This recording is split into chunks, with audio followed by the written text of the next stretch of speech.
Radio. This podcast is called Obsessed. Joseph Scrimshaw and his guest get some secrets off their chest. You should listen. It's the best. Hello and welcome to Obsessed with me, Joseph Scrimshaw. I am sitting in my home with the other person who lives in my home, my wife, Sara Scrimshaw. That's me. Thank you so much for being here in our home. Anytime. Many times. Most of it, sometimes you leave. I do. It's not cool, really. And the way you go and make money and have fun. And then I'm just here alone. It's awful. Anyway. Welcome to our marriage.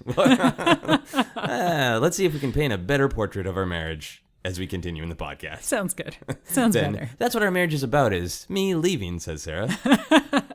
It's also called going to work. Going to work, I know. Going to work, having parlance. fun. Yeah. Yeah. Anyway, we are going to record a very special episode of Obsessed.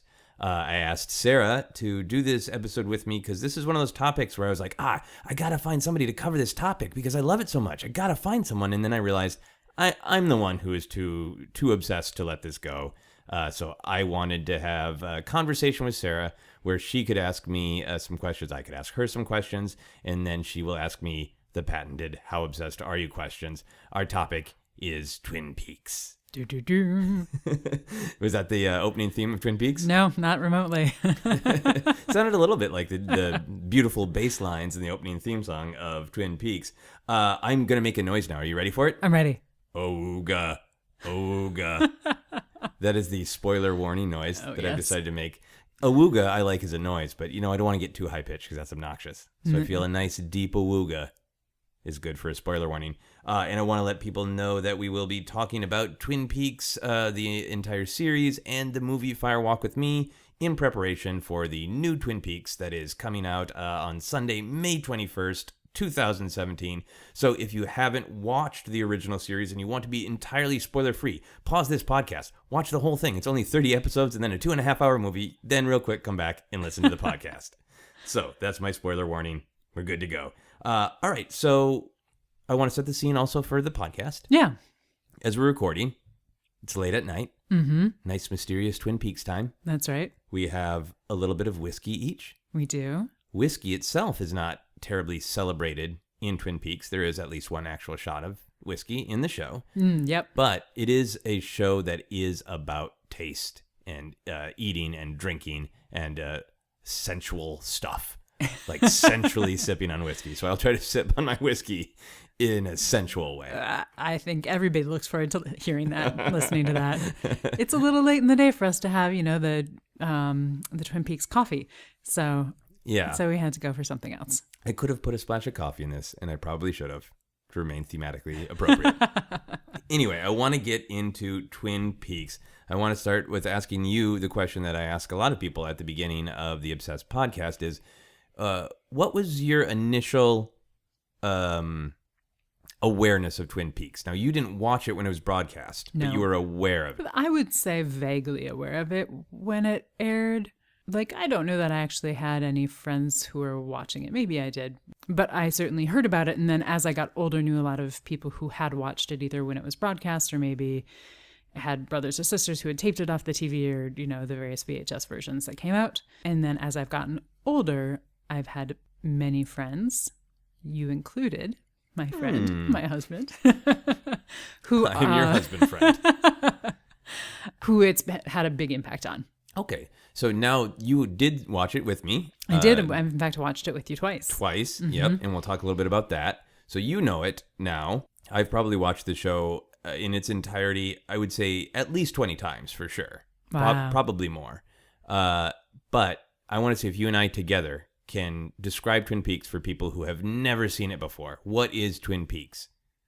Twin Peaks is a show. Off to a great start. Did you just imply that Twin Peaks is real? Well, I think that might be one of the first ways that actually I became aware of it is because I was at one of the places where they filmed it. But that was just a side note. Okay, where were you though? In Washington. But more specific, in the state of Washington. I can't tell you. You were in the woods in Glastonbury Grove? I don't remember now. I think it might have been near like where the lodge is. because I moved to Washington. I lived in Washington around that time. Where the hotel is, the Great Northern? Yeah. Okay. It wasn't the Great Northern that I saw, but somewhere near there. I think they're like, oh, over in that direction is where this is. Okay, and you're like, I don't care about that. And you didn't know that you would marry somebody who was obsessed with Twin Peaks. Yeah. So you're like, great. I was saving it to go on a trip with you. Aw, Yeah. thank you. Okay. So back to the description. the description. It is a not real place. It's a not real place. But it's a TV show that takes place in this town that has a certain air to it where it feels like it's both a little mysterious and a little rosier, and how things were. Like, the cherry pie is extra good and the coffee is extra good. But when things happen, they're a little extra weird. Yeah. And it's just like got that little bit of hyper reality to it. Yeah. In all aspects of it. Yeah, absolutely. I love the phrasing of mysterious but rosy. Like a rosy mysterious. And yeah, and I think you're capturing that there is that main theme of duality. Mm-hmm. It's called Twin Peaks. It's not subtle. It's a main theme of duality. But unlike other shows that wrestle with the good and the bad, both the good and the bad are extremely good and extremely bad and extremely quirky and weird. Yeah. And sometimes you don't know which one you're getting. So within that, so then you've got this FBI agent. No, we don't actually start with the FBI agent. But you can see, why are you holding yourself back? That's not literally a spoiler holding that there's myself an FBI agent. So there's an FBI agent who gets called in to investigate a murder because a girl's body is found, and that's kind of how it all opens. Okay, and then there's an ellipsis, and the story begins. Yeah, see, I think that's a really great description. It touches on the mood and the theme and the main plot points, and I would argue the two main characters, Agent Cooper and Laura Palmer. And then I think what made it such a sensation when it was broadcast. The first season, the pilot and the first season were massively popular, and then it became less popular in the second season, is that it was such a mashup of things that people were kind of familiar with. So it had that sense of familiarity, but was also strange and new. So I would describe it as it is a murder mystery, soap opera, procedural, supernatural, crime comedy, romantic comedy, and horror show. I think you have hit it on the nose. Yeah. Yeah. I want to be able to write the back of the box descriptions, all of the Twin Peaks material. So I have a question for you. Did you watch the pilot when it aired? No. So I had this very interesting experience of Twin Peaks. It came on and I heard the sort of water cooler talk. There wasn't an actual water cooler at high school, but I heard the kind of water cooler talk about it, and I saw Kyle MacLachlan on David Letterman. Uh-huh. And I found out the season cliffhanger for season 1. Okay. But then I kept hearing that it's so weird.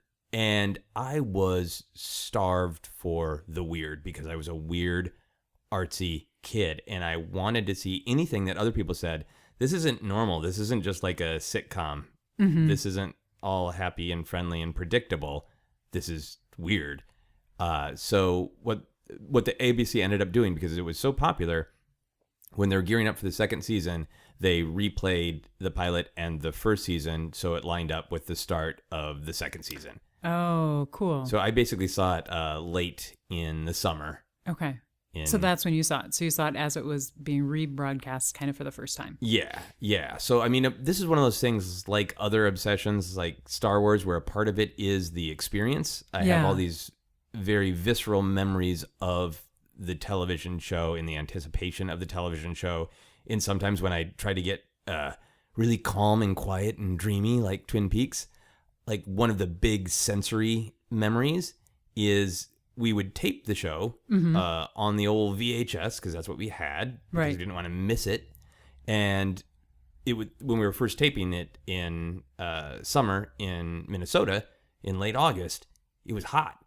And the VHS tapes had this particular smell, like a hot VHS tape smells like something, and the hot electronics of a VCR working has this very distinct smell. And sometimes when I'm watching Twin Peaks, I can almost smell a hot VCR. And it has that air of mystery and excitement. Wow. Yeah.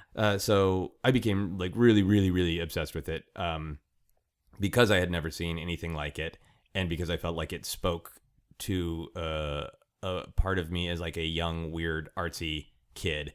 Especially you get into the third episode, and that's when Cooper has his famous dream with the little man from another place, and we first see the red room with the curtains and the zigzaggy floor. And I think Mark Frost and David Lynch created the series together, but a lot of those iconic moments were David Lynch being an auteur and being this weird, I'm going to put on screen exactly what makes sense to me. And because it's so real and so personal and he has such faith in it, he's not trying to be weird. He's trying to do what his gut tells him to do, that it resonates, even if you don't understand it. Yeah. And that was the first time that I saw somebody being like an auteur. Yeah. In a way that I understood. Like as an adult, I kind of consider George Lucas an auteur because he kind of did the same weird thing of like, I'm going to do things this way in Star Wars because I just have this instinct that it just should be. There just should be murder bears. That's just all there is. There should, Yeah. But I didn't see Star Wars that way then, and right. I was mostly just seeing really predictable sitcoms. So this combination of romance and mystery and intrigue in the sense that there are deeper truths under this really simple Americana that we're just supposed to accept as is. Yeah. And like just even seeing that dream sequence, like it made me feel better about going back to high school because I felt like everybody treats things so simply and they can't.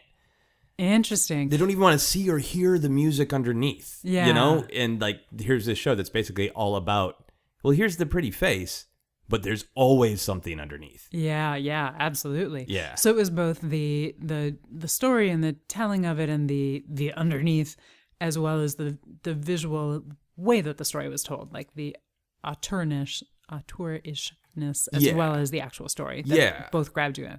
Yeah, and like historically, the bringing of film directing styles of like, we're going to shoot this like a film. Like I think television, not that there wasn't great television, but it was produced, I think, without any of the auteur ideas of film. Like cameras didn't move a lot on television before Twin Peaks. Production design was not as like, it must be this way. I don't think the director of photography didn't have that sort of film level. We need it to look exactly like this. It's just like you get your sets, you get your shots, you do your main shot, you do, 2 cutaways for the 2 people talking, and you got your TV show. Yeah. Yep.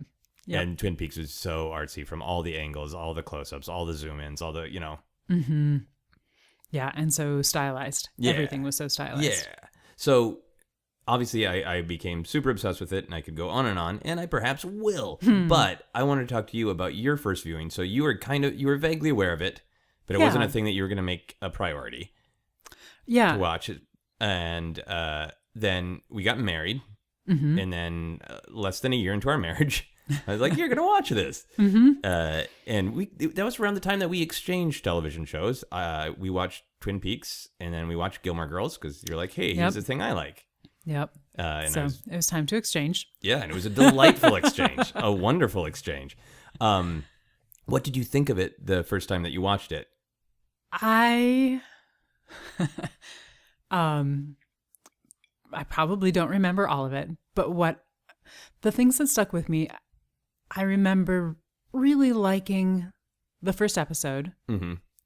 I think I knew some of the basics, and I really liked coming into that world, and I think the level of the darkness maybe caught me by surprise a little bit. Right. Which I don't know why it would have, from everything I had heard about it from my friends who would talk to me or talk to each other about it, even though I hadn't seen it. I don't know why it did catch me by surprise, but I think it did. So I remember kind of having like, oh, okay, just a little regroup. And then I was fine to keep watching the rest of it. But just that like, oh, okay, just like, Sarah, shift your filter a little bit of what this is.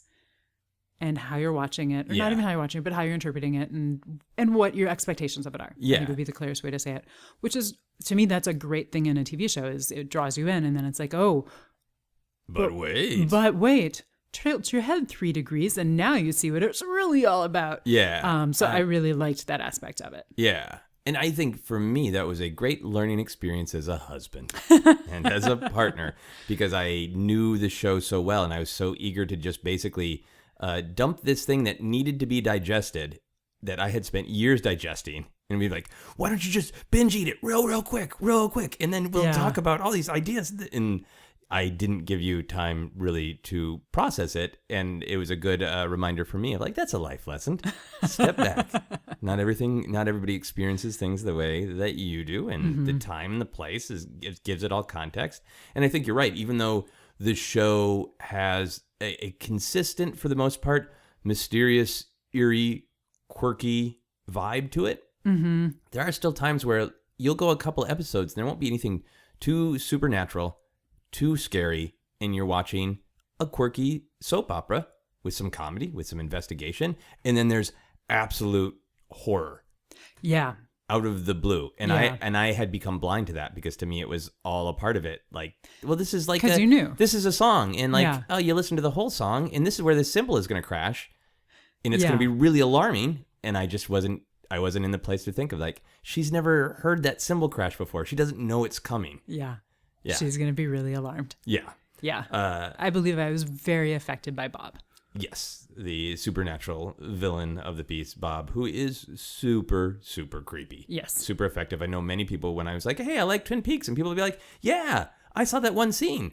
I couldn't sleep for weeks and I'll never watch it again. Can we talk about something else now? Like, it's a thing. It is a thing. And it's one of those things that it's amazing to me how terrifying that scene can be. Like, I just try not to think about that. Some of the, like, when you just see like one scene of Bob, this terrifying person kind of hiding at the end of the bed, like that, I can just think of that and that will terrify me. Okay. I'm slightly terrified right now, just so you know. Let's move on to something else. It's a perfect segue to my next question. Oh, good. I wanted to ask, if you could hug any character from the show, which character would you hug and why? Because there are a lot of lovable characters, a lot of likable characters. That's a hard question. It's a vicious, cruel question. There's a bad person. There's a few people I want to hug. Well, go down the list. Let's see. Well, Agent Cooper, of course. Because who wouldn't want to hug Agent Cooper? Yeah, you would be a monster if you didn't want to hug Agent Cooper. So that was very judgmental of me, but there you go. Of course, Agent Cooper. Audrey was okay. Nice. Was one of the next ones that I was thinking. Big Ed. Okay. Well, there's too much to unpack. Don't keep listing characters now. I want to know why you'd want to. I forgot about my other one. Well, we can come back to it. I want to know why you'd want to hug Audrey. She just kind of jumped into my head. I think that there's something that throughout the show you start to see she has this very buttoned up vulnerability that you see, and then you see her button it up, and then you see her kind of, you see the vulnerability maturing, if that makes sense. Yeah. And I just feel like, especially there's certain times in there where I would want to give her a hug, and not like it's going to be a okay hug, but maybe just more of a, hey, you're not alone hug. Oh, like I see you. Yeah.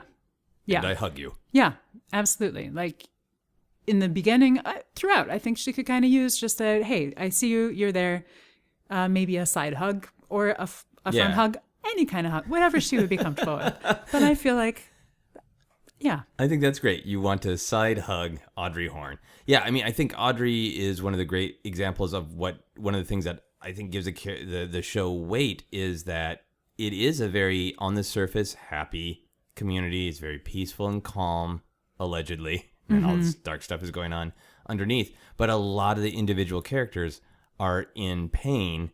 And everyone seems to have this intuitive sense in town that other people are in pain, but they don't always reach out. And Audrey's a great example of that, where her father has always given a lot of attention to Laura. And she's locks into Agent Cooper when he first comes to town. Audrey Horne locks into Agent Cooper. Yeah. Because here's a new person who could maybe see me and value me. So that makes a lot of sense if you like to hug her. Now, Big Ed. Big Ed, he works at Big Ed's gas farm. He owns Big Ed's gas farm, and he wears a lot of flannel.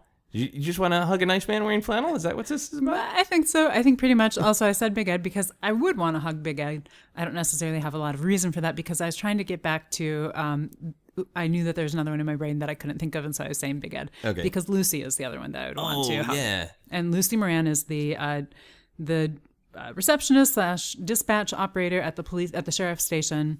And I kind of want to hug her and Andy together. Andy being Deputy Andy, who is her most of the time boyfriend, but it's a soap opera, so we have to have some questions there. But I feel like, like a big three-way hug. A big three-way quirky hug. Because Lucy and Andy hold down the quirky in Twin Peaks really, really well. They do. But as I say this out loud, this has helped me, and I have to choose one with the, of course, everybody wants to hug Agent Cooper. I'm going to say Audrey. Okay, I think that's good. Yeah. How about you? Maybe we can all hug together, because I'm hugging Cooper. For sure. For sure. No doubt about it. I mean, other people probably need a hug more, because I think Agent Cooper is a little bit more... I don't know if he needs the hug as much. Oh, he needs a hug. I want him to hug. Yeah, he certainly needs to hug toward the end of the series. He has more things shake his core beliefs, his foundation. But honestly, everything I described about the show is... of why I loved it is all true, but Agent Cooper was a huge part of this example of someone who demonstrates all these traditional masculine traits. And especially at the time, I felt such pressure for all of the stereotypical masculine things that I was not achieving. Yeah. Of being physically strong and being good at sports. And you should try to have sex with as many women as possible. And, all of these sort of very, what I think and hope are now becoming more outdated versions of masculinity. Cooper demonstrated some of them. He was really charming, and he had wit, and he was good with the ladies. He was this great expert marksman. He had a profession that he was at the top of his game at. So he had all of these things that I feel like society was saying, you must be this. But then also he was intuitive. He was sensitive. He was kind. He expressed physical intimacy to other men in things as dumb and stupid as there's the random little scene in the first season where he's having a meeting with Sheriff Truman, and they have this great, what people would probably jokingly call a bromance now. And at the end of this meeting about which murder suspect they're going to investigate next, he just reaches up and grabs Truman's nose and goes, "Right." That's right. And I don't think I even registered how much that was I'm seeing behavior that is a fully rounded masculine figure. Yeah. That has all of these different aspects. And then things I'd never seen on television before that I felt reflected me. And this is dumb, but there's a scene also where he comes in and he rattles off a bunch of stuff they're going to do that day to Truman. And then he says, "I really need to urinate." And I have a tiny bladder. And I was always aware of I need to time things, because if I'm out with friends, they're going to make fun of me if I have to urinate too much, because I just have a tiny bladder. It runs in my family. That's, the Scrimshaw curse. And I'd never seen a character, a cool character, the main character, the guy everybody likes, be like, yeah, I drink too much coffee and I have to urinate too. What? No big deal. Yeah, and he's so matter of fact about it. He's not gonna make something of it. He's just yep. Yeah, because he's on this higher plane of intellectual. We're so there's many, many more layers to Cooper that I've come to appreciate over the years. But I think that example of somebody who is intelligent and kind and sensitive, and none of those things are bad. Yeah, they only make him stronger. Yeah. Oh, I can very much see how he would be a role model to look up to, or just kind of to see that kind of a character on TV when you haven't seen that before. And that was a thing that was really interesting to me when I did first watch Twin Peaks with you as my, at the time, relatively new husband, because I could see, I was there are a lot of things that just really made sense. And I could see how he would totally be somebody that you would relate to. And perhaps, I didn't know you before you had watched Twin Peaks, but things that perhaps had influenced you. And it was really interesting to get that glimpse into my partner's forming of himself. Oh, yeah. I'm glad that we could glimpse one another through Twin Peaks. Yeah. I also wanted to ask you about the music in Twin Peaks. Yeah. The music is such a huge factor. And a specific question inspired by Audrey, your hugging partner. There's a scene where Audrey gets up and she's sort of overwhelmed by how dreamy the music is and just starts dancing in public. Yeah. You are a dancer. Yeah. Can you imagine that ever happening to you where you hear music in public and you're at the right emotional place and you're so swept up in how dreamy or amazing the music is that you just have to dance then? I think I've probably done that. What? Really? Yeah, I mean, I don't know about in the same... I mean, because she's in the lobby of the hotel, right? When that happened? That's at the Double R Diner. Oh, that's right. She's talking to Donna, and then she's like, bye, right. Felicia, I need to dance. That's right. I feel like certainly when I was, in high school or college, I was a little bit more like, whatever, these adults aren't paying attention to me because I'm just a kid or, kind of in my own little world, that I probably have done that at times. I'm not even going to say probably. I'm going to say I have. But whether I would do that now I'm probably more shackled. More shackled. Shyer about things like that. But I could see it would depend on the place and the music. But yeah. So if you felt like you were surrounded by people you were in a public place, but you're surrounded by friends, yeah, and no one else was dancing? Yeah. Yeah. Yeah. See, I asked this partially because I'm just intrigued by the idea of sudden public dancing. Yeah. But also, I'm not, it's not a test. It's like, look, by December, I expect to see some sudden public dancing from my partner. No. That's not what I'm saying. No deadlines. No deadlines. I'm a hypocrite. I don't think I would do sudden public dancing, but I want to. And that's just part of the reason I wanted to ask this. Mm-hmm. I think a part of Twin Peaks that is awesome is it does have, through the music in particular, this dreaminess that like almost everybody's kind of like hearing this music or feeling this sort of, it's the mystery of the woods, but it's also just being more connected to being sensual. Like, yeah. I think that's part of what all the coffee and the pie and the donuts is about, is like of truly like just sinking your teeth into life. Yeah. And when I watch the show, I think that's one of the things that always speaks to me. And then I want to do that.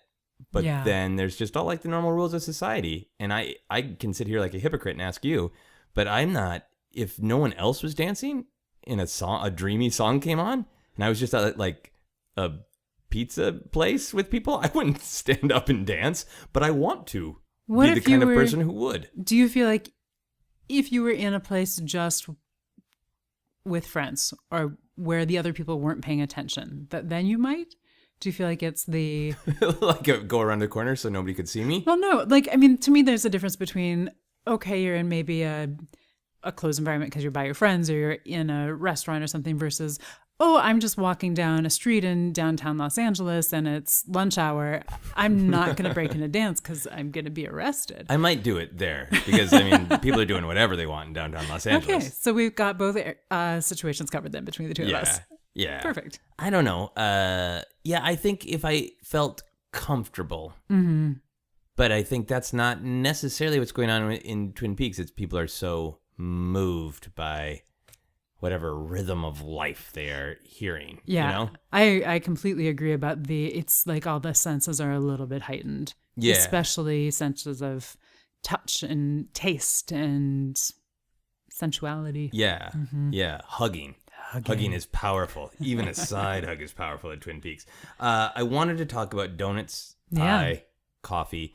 I think maybe part of the reason that you came to Twin Peaks being surprised by these sudden bouts of horrifying supernatural terror is, for the most part, people are like, remember Twin Peaks? Laura Palmer died, but then everyone drank coffee and had pie. And it is a part of the show. It's a big part of the show. But it's just sort of, it's celebrated so loudly that because it's such a surface level. If you're just like an entertainment reporter who's like, hey, Twin Peaks is coming back, can you write something? And you've never seen it, you can just be like, hey, a bunch of weirdos are going to eat pie again. Yeah, I think I knew about the pie. You probably told me about the pie and the coffee, but I don't feel like that's what I had heard. Okay, so you were not aware. I aware. mainly knew about Twin Peaks from people who are huge David Lynch fans. Okay. So it was more from that side of it. But absolutely, because in terms of watching it, because you are watching it and you are going along and there's, more donuts than this police department can eat in a week, brought in every single day. And then suddenly there's horrible, psychologically terrifying things. Yeah, and donut waste. You're right. It does trouble me on rewatches. There's some donut waste. Or maybe they eat them all. There aren't that many people who work at that sheriff's department. No, they're each eating like 16 donuts a day. Yeah, the owls are not what they seem because they're being fed donuts every night by the sheriff's department. I think that's the actual truth. But right. I'm going to ask you, if you had to live without one of the three, donuts, pies, or coffee, which would you skip out on? Donuts. Okay, you'd let donuts go. Yeah. Yeah. Which is funny because as you started to say donuts, I almost said, I wish we had donuts for this podcast. It's cruel to do a Twin Peaks podcast without donuts. It is. But yeah. How about you? If I had to live without one, this is monstrous because I tweet a lot about donuts, but I think I would let donuts go too. There is something, I think, just more extravagant and sensual about pie. Is that the weirdest or grossest thing I've ever said? To call pie extravagant and sensual? No. Yeah. Coffee is just like, of course. I mean, it's a drug and I'm addicted to it. And I do not care to break that addiction right now. Yeah. And I know how much you like cherry pie. So I do really like cherry pie. Yeah. I would have liked it regardless. But then it also feels like I'm eating my favorite show. Yay. I also wanted to ask you about dreams, because dreams are such a big part of Twin Peaks. Mm-hmm. And particularly the idea that gets presented in the first season, which is a real marriage of David Lynch and Mark Frost, the co-creators, that David Lynch created this dream of Cooper's, and from a very instinctual gut level. Got to read a lot of things about David Lynch talking about it, and when David Lynch asked people about like the dream, the Red Room, what happened? And he's like, well, I needed to film an extra thing for the European release of the pilot, and I touched a hood of a car, and it was very warm. Like, that's always how David Lynch starts. When you ask him where he came up with an idea, where other people are like, well, I really felt this would make Act 1 sing. Like, he's always like, well, I saw a bird defecate on a cheeseburger. And so, like, he's always, like, in the moment of where the idea was. Yeah. So the dream is coming from this hot car. Yeah, this intuitive place. Yeah. And then Mark Frost was this experienced television writer. He had been on Hill Street Blues. He's clearly like, he's a history guy. He's into Americana. He always introduces little elements of the occult to the general Twin Peaks oeuvre. So David Lynch presents the dream, and then Mark Frost came up with this idea of like, okay, so we presented that dream on the show, and then Cooper's reaction is going to be, it's a code. So we have the intuitive, and then we have the logical, where Mark Frost is like, and then let's move this forward in terms of that's a mystery to unlock. Ooh, I didn't realize that was kind of the distribution of the division of labor. Yeah, I don't know if it was like that's really decided that way, but it's clearly the way it ended up being constructed. So I thought for fun, I could tell you a dream that I've had, and you can see if you can crack the code and tell me what my dream means. Okay. Does that sound like fun? Yeah. Okay. I'm ready. So I think I told you about this dream because every once in a while I have a dream that does have this clarity to it and this power to it where it sticks with me. Yeah. And where I remember it and has a little bit of a narrative to it. So a while back I had a dream where George Lucas came to me and he offered to give me a lightsaber. Okay. And I told him I didn't want a lightsaber and I felt ashamed, but I thought I'm going to hurt myself. Okay. So as cool as it is to have a lightsaber, I'm never going to be a Jedi. I'm never going to use master lightsaber forms. I'm just going to hurt myself and others. So thanks, but no thanks, George Lucas. And then he was like, oh, no, it's you can just use it for stuff around the house. And he ignited it, and he demonstrated how instead of opening a bottle of whiskey, you could just cut the top of a bottle of whiskey off with a lightsaber. And then I woke up, or else the dream left, and I can't remember where it went from there. Yeah. But that was like a cogent dream that I had. Right. Involving many things that I care about, including Star Wars, lightsabers, whiskeys, multiple, and fear. All of those things wrapped together in a dream. So what did crack the code? What does my dream mean? So your dream is telling you that it's good to look a little deeper at your fears and perhaps which items you like they might be preventing you from accessing. And also that some things you love, maybe there's more to them. Like a lightsaber we think of because of all of its big, giant properties. Yeah. But Whoever sees a Jedi use it as a bottle opener. Yeah, we see it as a weapon, but maybe it could be something more. Maybe it's practical. So I think what your dream is maybe boiling down to is,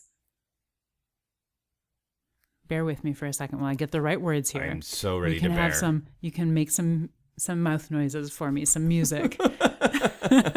All right, Verder. Except not that. Okay, let me handle the mouth noises, Okay, I guess. thank you. All right. Am I supposed to start the mouth noises now? Yeah, you start the mouth noises. I don't know what you're going to say, so I need to see the spirit of what you're saying before I start my mouth noises. It's a dream reveal. Any sort of dream reveal mouth noises are appropriate. When you look into the deepest realms of your loves, you might find hidden solutions to your fears. Oh, that was nice. That was nice. I think we just did Twin Peaks ASMR. And we nailed it. Yeah, that was great. I think I have been thinking about how much facing your fears is a clear theme of Twin Peaks. Yeah. And a clear theme of Star Wars. And George Lucas wears a lot of plaid, like a lot of the characters in Twin Peaks. So it all comes together. Right. All a perfect circle, as they say. That's right. A perfect pairing, Star Wars and Twin Peaks. Speaking of another perfect pairing, yes. I wanted to ask you, because we exchanged television loves with Twin Peaks and Gilmore Girls. You and I also recorded a Gilmore Girls episode of Obsessed. Mm-hmm. Should there be a Twin Peaks Gilmore Girls crossover? Because they share some DNA. They're both quirky small towns. They share a lot of actors. They are. Clearly the people who made Gilmore Girls were fans of Twin Peaks. Yeah. So should there be a crossover? I would love to see, here's what I would love to see. Okay. Is an episode where Lorelai and Luke are sitting on the couch watching an episode of Twin Peaks. Luke wouldn't like it at all, right? I love Luke, but he would hate Twin Peaks. But I would love it, because at first he'd be like, Big Ed, yeah. Oh, he would love Big Ed, But then he'd be like, but Nadine and Super Strength and, you know, and like the mystery stuff, he'd be like, no, but I feel like, but there's more to Luke than, you know, he'd want to think like, oh, but the lodges and the owls. So maybe, is there something, do I need to keep watching? And I feel like Lorelai would be like throwing popcorn at the TV. Like, what would be the phrases that she would have memorized to say to Twin Peaks? Oh yeah, like she would have a call and response to it. Like she would know it really well. Like that's the way that I would want to see it. Yeah. She would be yelling, "There's a fish in the percolator," and then Luke would be like, "But why did they don't even explain it? How does a fish get in a percolator? How could that even happen? That makes no sense." Yeah. Do you know how many cups of coffee I've made? Coffee is a huge connection there too. There we go. So I wanted to also ask you, because I'm going to begin every question that way, apparently. There is this big picture idea. And now we're getting into me being super obsessed with Twin Peaks. Okay, we're ready. So I think that there are many interpretations of the weird clues of Twin Peaks in the mythos of Twin Peaks. And it gets complicated, and there's even some like plot contradictions between the series and Twin Peaks Fire Walk with Me. And there will be more as this new series comes on, I think. Yes, there will. And added on to that, we have that when the show was picked up to be rebroadcast on Bravo, they asked David Lynch to write intros for every single episode of the series. So during the series, David Lynch had been a little bit of an absentee co-parent at times. So he wrote all of these intros with the log lady. Yes. Giving intros. So we get out of that David Lynch sort of reasserting a little bit of auteurness on every episode of Twin Peaks, where he directs you how to interpret them a little bit. Yeah. Oh, definitely. And I went on to you about this in person in our normal human life, because sometimes we talk without microphones. It's insane, but it happens. There is a log lady intro that I think clarifies to me like one of the big ideas of Twin Peaks, where she basically says the natural world makes complete sense. It's just that we humans in our society and maybe in our technology have lost the ability to interpret it correctly. But everything means something, and maybe it even means two things.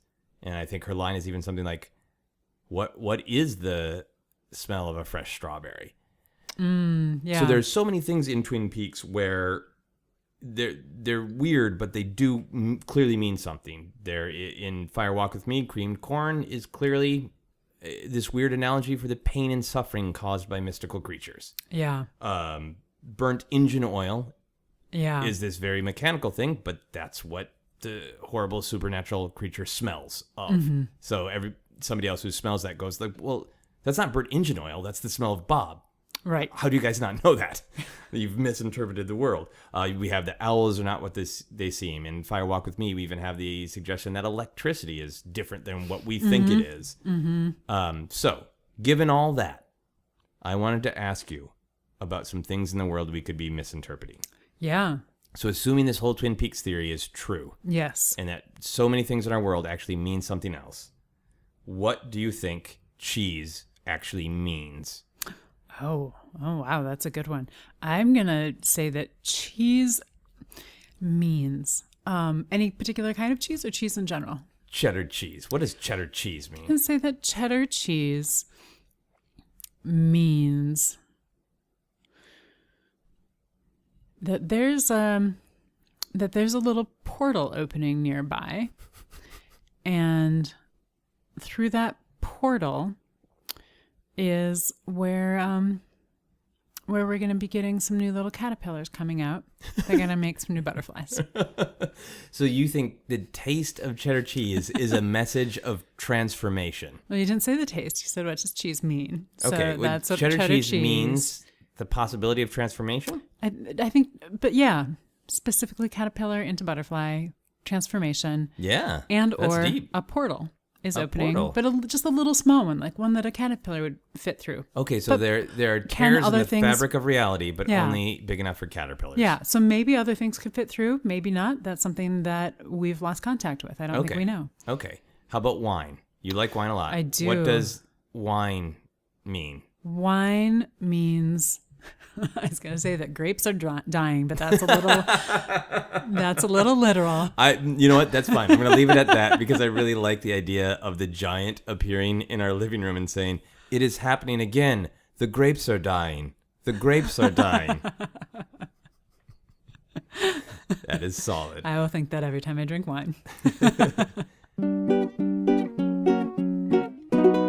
Hey guys, this is Sarah Meyer, co-producer of this show, and by now you know just how much Joseph loves Twin Peaks. But I'm sure you're also wondering how much your average pedestrian in LA loves Twin Peaks. Or have they even heard of it or seen it? Or do they know what an owl is? Have you ever seen the show Twin Peaks? No, but I heard of it. Yeah. No, I wasn't into Twin Peaks. No? Nope. I have not. Yeah. Oh, in high school I watched Twin Peaks. Yeah. Did you like it? Of course, everybody liked Twin Peaks. Do you ever have really strange dreams that feel real? There's been a few times where it was like deja vu, and I'm just like, I think I know what's gonna happen next. Or there's been times where I will lose stuff, and I'm just like, where is it? What is it? And then I will have a dream, and in my dream, I know exactly where it is. And when I wake up, I check the place. I'm like, oh my God, it's right there, and it's trippy. Definitely, yes, I do. My mother has more of those dreams, actually. She has a sister in Russia, and she lives in Sweden, so sometimes she wakes up and she can feel when her sister is, like, not feeling well. The blank are not what they seem. The animals. The blank are not what they seem. The bosses. Every day, once a day, give yourself a... Time out. Give yourself a long, hard look out the window. It's present. Agent Cooper says that. Do you remember? What do you think? Once a day, give yourself a present? I like that idea a lot. What'll that be today? Oh, gosh. How about a surfboard? Do you surf?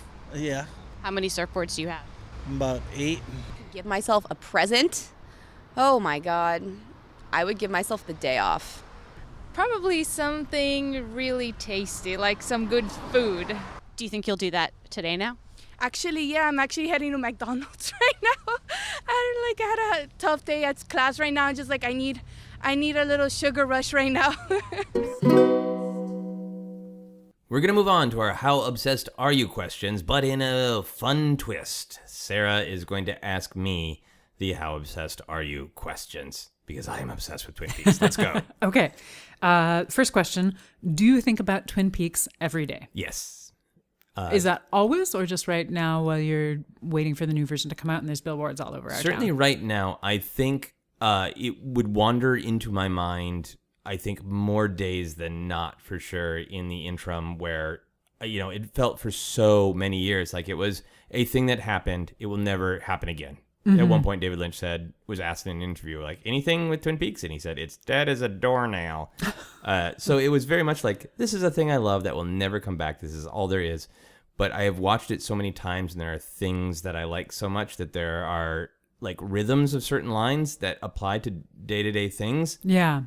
Like, there's, in the second season, when Agent Cooper is giving Truman information about his adversary, Wyndham Earl. Yes. And he says, you don't know what he's capable of. You don't know. So, like, sometimes when I'm frustrated by something and I don't get it, I just have that rhythm of, you don't know. So, like, I feel like there are those things where it's, like, bored down into me. Yeah. Where just, like, rhythms of lines are stuck in my head. But then also I just think that deeper idea of there's something underneath. Mm-hmm. That we lie to ourselves at the surface level of things is what it is. So I think I for sure think about those ideas every day. Every day. Yeah. Very good. If you found out that Dale Cooper was your brother, would you be happy or concerned? I would be a mix. Interesting. I know, right? It's terrible. I would be thrilled. I recently reread the tie-in novel that came out back in, I think, 91, which is called My Life, My Tapes, the autobiography of Special Agent Dale Cooper. Mm-hmm. He has a brother in that, but his brother just kind of just fucks off and leaves. Yeah. And he's not really in touch with his brother, which makes sense for Cooper because it seems like Cooper would have familial connections because he's a caring, loving person. Yeah. But he also seems like a loner who's trying to find his path. Yeah. So I think if he was my brother, if he were my brother, I would be thrilled. It would be upsetting to try to live up to him.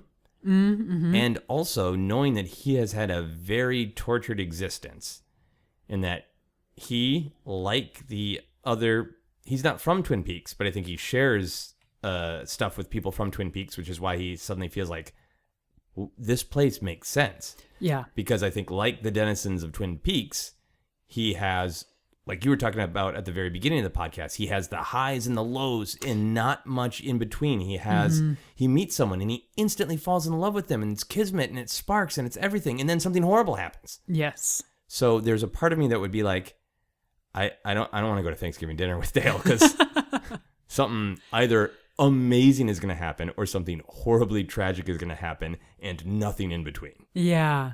Yeah. Plus, if you feel like he has this relation where he does have familiar relations, but maybe he isn't close to them, and you have this affinity for him, if you find out now that he was your brother, yeah, I imagine that would be kind of heart-wrenching if it's like, he's your brother, but he's not going to spend any time with you because that's just who he is. Oh, because he's just too much of a loner because you can't quite reach him? Yeah. Yeah. I think one of the other things, I'd never thought about this, but talking about it and the whiskey have opened my mind. Cooper is obsessive. Yeah. He is definitely focused. I've always just thought of him as a good FBI agent, but I think that's another thing that I related to him on is he is obsessively focused on his investigation. So I also wonder if we were brothers, if it would be that kind of sad thing of like, we can only truly relate if we're both obsessed on the same thing at the same time. Oh, interesting. Like if we're both like, we're both really into this video game, so we'll play it together and that's our time together. Yeah. But like if we were both into different things, we wouldn't really talk because we couldn't get over our own obsessions enough to listen to one another. Yeah. I'm tortured. I just want to hug him. I don't need to be his brother. I just want to hug him. Okay. Good answer. Thank you for validating me. If we renewed our vows, would you want to have a Twin Peaks themed wedding? Wedding. Yeah, same thing. I wouldn't mind including a reference, but not entirely themed. You are giving me powerful eyes. Oh, I was thinking about it more carefully because there's a few things in Twin Peaks that I wouldn't really want in a wedding ceremony. For sure. You know, like there's Through the Like, darkness I of don't- future past, the magician longs to see. Do you take this woman to be your... Yeah, no. Yeah. Like, say, for example, like, oh, so here's a specific question about that. Would you want the Twin Peaks theme played at our wedding? No, because it is a mixture of beauty and horror. It's the duality. I mean, that's the weird thing about Twin Peaks, of that theme of duality. Like, that is a healthy thing. Like, Oh, yeah. Twin Peaks offers the contrast of the theme of duality versus the theme of the circle. And like, the theme of duality is divided. Maybe it's yin yang, maybe it's in balance, or maybe it's the two sides competing. Whereas a circle is like, feels more like natural. It all flows together. Yeah. And I feel like the theme kind of gets at that. The theme is mournful almost. Yeah. It's sad. So no. But I think there are a couple of Twin Peaks tracks I'd be okay with. Okay. That are just happy. Yeah. Yeah. Okay. Yeah. Interesting. But a Twin Peaks themed wedding, what would I be willing to do? Would you dress up as one of the characters? Oh, God, yes. Would you dress up as one of the characters other than Dale Cooper? No, I was just thinking of Dale Cooper because it would be really fun to have that trench coat on, the black suit and the trench coat, and have everybody just think, like, he is on his way somewhere. As soon as this wedding is done, he's out of here. He's got places to be. He's got a trench coat on. I don't know if that's a good message at a wedding. Well, As they soon as would this go is done, together. he's out of here. Would you be willing for us both to dress as Dale Cooper at our imaginary wedding renewal ceremony? We're Yes. both in black suits and trench coats. Yes. Okay. Yeah. Okay. Yes, I would be willing to nod to Twin Peaks in some way, but I wouldn't want to double down on it all the way because I think Twin Peaks is that promise of highs and lows. Yeah, there's going to be tragedy. There's going to be tragedy. Really terrifying tragedy. And maybe that is good to accept, but maybe not the level of tragedy presented by Twin Peaks. Yeah, and I feel like it's good to accept that it's part of life, but it doesn't have to be part of every single event. Like, I don't need every single day to have an amazing high and an amazing low. Yeah. And certainly at a wedding, certainly many weddings do have lows as well. Yeah. But you don't necessarily want to promise that as part of Yeah. like the guest experience. Yeah, I was thinking about this. Almost every couple on Twin Peaks experiences a tragedy. The closest to just dealing with life is Lucy and Andy, and even they have an on-again, off-again relationship. Yeah. But many of them, even when you're like, oh yeah, but the older people, nope, they have dysfunctional relationships. They have sudden surprises. They have, yeah. Yeah. There's a lot of relationship tragedy. So Yeah. a gentle tip of the hat to Twin Peaks, but not all in on the wedding ceremony. I think I'm okay with that. Thank you. You're welcome. Thank you very much. So if you could only watch the upcoming season of Twin Peaks, if we decorated our entire apartment like the Black Lodge, so if it had red curtains, the zigzag floor, all of that, like everything had to be that, and that was the only way you could watch it, how would you convince me that that was what we needed to do? How would I convince you? Yeah. Or would you be up for it? I would absolutely be up for it. Now, I assumed. As you know me, I am terrible, as obsessive as I am, I'm terrible on maintenance. I am terrible on work that you do once and then you undo. So that would be good to combat my laziness. I would no problem with it aesthetically. I would love it aesthetically. But what if you had to do the work? If you told me I won't watch Twin Peaks with you unless you go buy red curtains, you hang them up, you get some like fake board to put out, and you paint the zigzags. Yeah, I would do that. If you told me like this is a high stakes thing in my relationship, I need you to commit more to your interests. 'Cause that's really a problem that I have. Yeah. I have no objection to sitting inside it. That's all I've wanted since I've seen Twin Peaks. Is I think that's part of that whole dreamy thing. And that I was asking you about Audrey dancing. It's like I don't want the horror, but I want to be inside it. Yeah. I want to feel that feeling. How long do you think you could leave it up? Oh, I could leave it up for a long time, and you know that. I would put it up to like just for the opening party, and then I'd be like, "But what? You know, it's nice. Yeah, It's nice. Why take it down?" I have drawn and painted the Red Room many times because Fire Walk with Me came out right before I went into college to get my visual arts degree, and I drew and painted stuff related to Twin Peaks a lot. Okay, so you're ready. I am ready. If you need me to do it, I will. No, I believe I started by saying, how would you convince me? So, nope, Oh, right. Nope, I don't. I'm a good listener.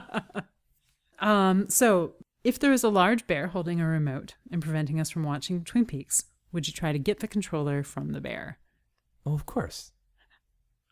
How would you do that? So this is similar to like the. I mean, obviously, I asked this question, so I have my own baggage about this. So you're saying I'll ask you the kind of questions guests ask me. So where is the bear? The bear is lounging on our floor. Okay, so it is Sunday, May 21st, 2017. Yep. The new season of Twin Peaks that I thought was impossible. Like, I thought it was more likely that an angel would come down and grant me immortality than this would happen. Yes. Is about to be broadcast. Yes. And then a bear appears, takes the remote. Yes. And the bear is cradling it in its big claws. Yeah. I would try to channel Dale Cooper because Cooper could handle it. Mm-hmm. And Cooper would have the instinct to be calm and intuitive. So I think I would try to calmly listen to the bear. I would watch its chest. I would try to breathe with the bear. Mm-hmm. So I got into the same place as the bear. Mm-hmm. And I would say to it in just the most open, empathetic way, I need that remote. And then I would just simply reach and take it. Yeah. And then if the bear mauled me, so be it. I was a person of my convictions. And I tried to see Twin Peaks. Well done. All right. Well done. Mm-hmm. All right. So say you couldn't watch Twin Peaks without you or someone you love being punched in the crotch. Mm-hmm. Would you still watch Twin Peaks? Yeah. I mean, like I said before, You've asked this question a lot. I have asked this question a lot. And I have heard all of my guests barter with this question. So what's your barter? Clarifying questions. Mm-hmm. I absolutely would, because I do, first off, number one, all of the conditional things. I would not give this to anybody else. I would take it myself. Okay. Because some people do take a person they love. Other people try to say, give it to my uncle. Like, do you love your uncle? Not really. Like, that's cheating. Yes, this really is, I'm not exaggerating at all. This is so important to me. Not only my love of the show, but that feeling of, I think I grew up with a lot of things feeling like you lose things and you can't get them back. And that's just kind of the way of the world. Yeah. And I was thinking a lot about, like, well, when Twin Peaks ended, Star Wars was dead for all intents and purposes. Right. In the early 90s.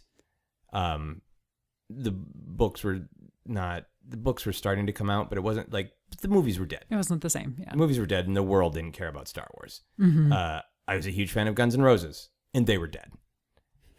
Twin Peaks was gone. And there's just like so many things that I was just like, well, that is the lesson that life is trying to tell young Joseph is if you love something, it will go away forever. Yeah. So now we're living in this world where if it was popular, it comes back. If it was even vaguely popular, it's going to come back. Yeah. But there's been so many things of like, you and I went to a concert and we saw Axl and Slash from Guns N' Roses play together. Mark Hamill is not only going to play Luke Skywalker, he fucking follows me on Twitter.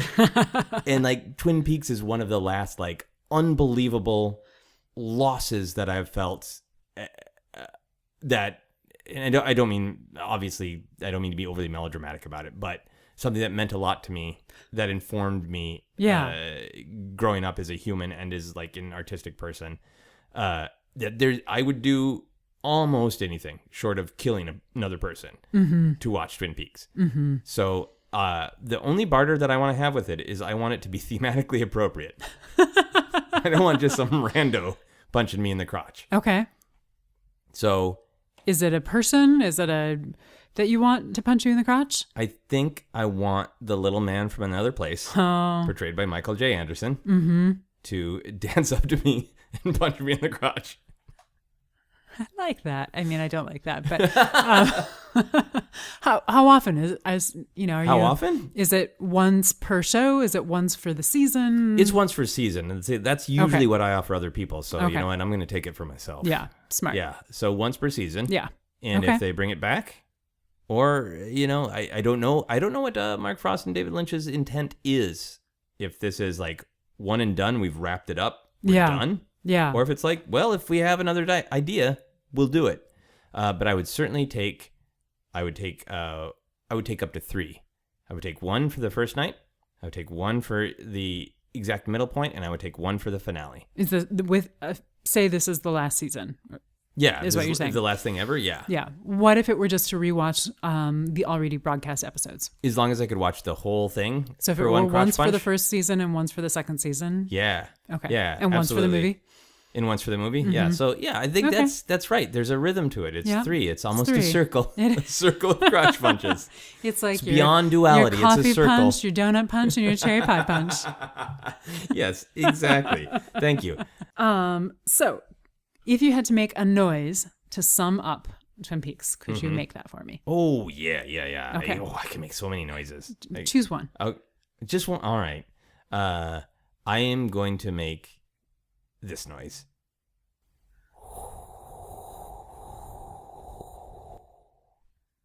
That's beautiful. That's the wind in the trees. It's the wind in the Douglas firs. It's the wind in the Douglas firs. Absolutely. Yeah. Plus, it's also a little bit the water going over the waterfall. Yeah. So yeah. it's For like sure. a 2-in-1.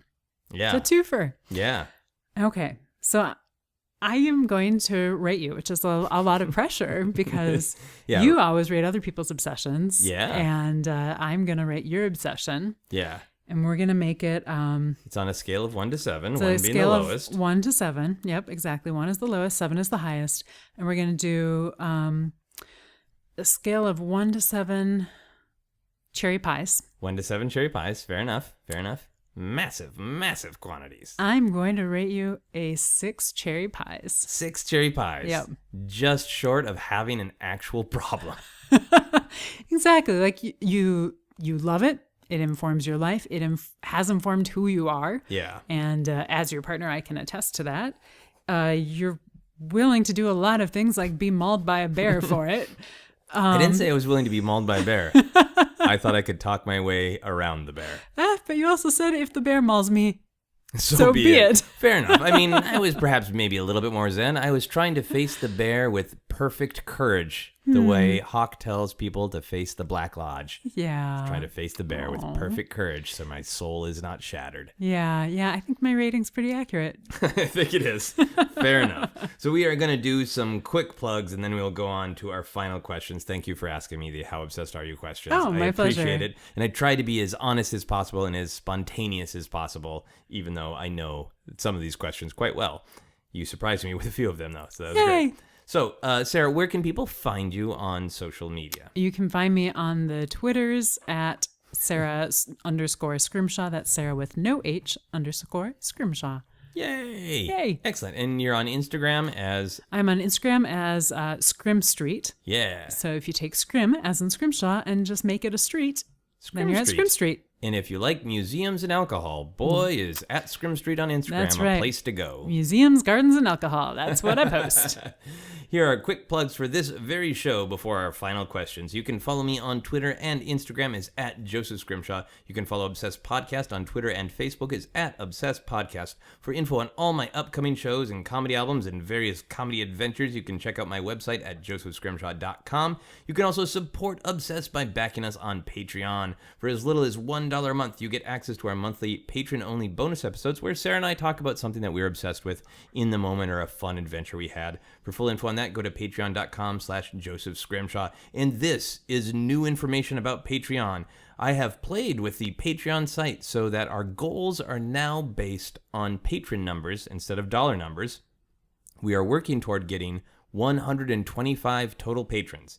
When we reach 125 total patrons, I will start paying my guests $25 for doing the podcast. It is not a lot of money, but maybe this will be the tiny revolution that changes the industry of podcasts, where guests start getting paid. We will see. So if you are at all interested, go check that out at patreon.com/Joseph Scrimshaw. All right, are you ready for our final questions? I sure am. All right. Sarah, my wife. Yes, Joseph, my husband. If you could write a phrase on the moon and everyone could see it, what phrase might you write? Okay. We're just going to have to back up a little bit. Okay, we can talk through the logistics, the physics. No, I'm not going to put graffiti on the moon.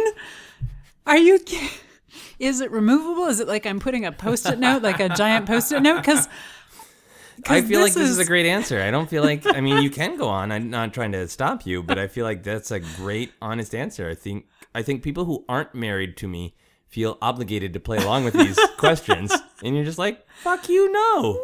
No, I get so mad when people etch things into like national monuments, and it's the moon. The moon is a sort of international monument. Yeah, isn't it? yeah. Yeah, it's a monument that celebrates that whatever comet probably hit the Earth and separated the moon from the Earth, right? Is that a true thing? Did I make that up? You made that up. We'll ask scientists, scientists later. That's right.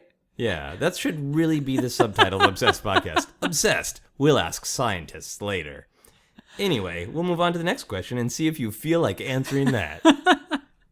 If you could travel like electricity through wires, where would you go? Oh, I would go, where would I go? I would go somewhere that has lots of really fun, colorful lights. Because you know where I would go? I would go Christmas to the store. Yeah. No, I would go to the Hollywood Bowl. Oh. Because they've got those big, like, big lights that shine up in the sky.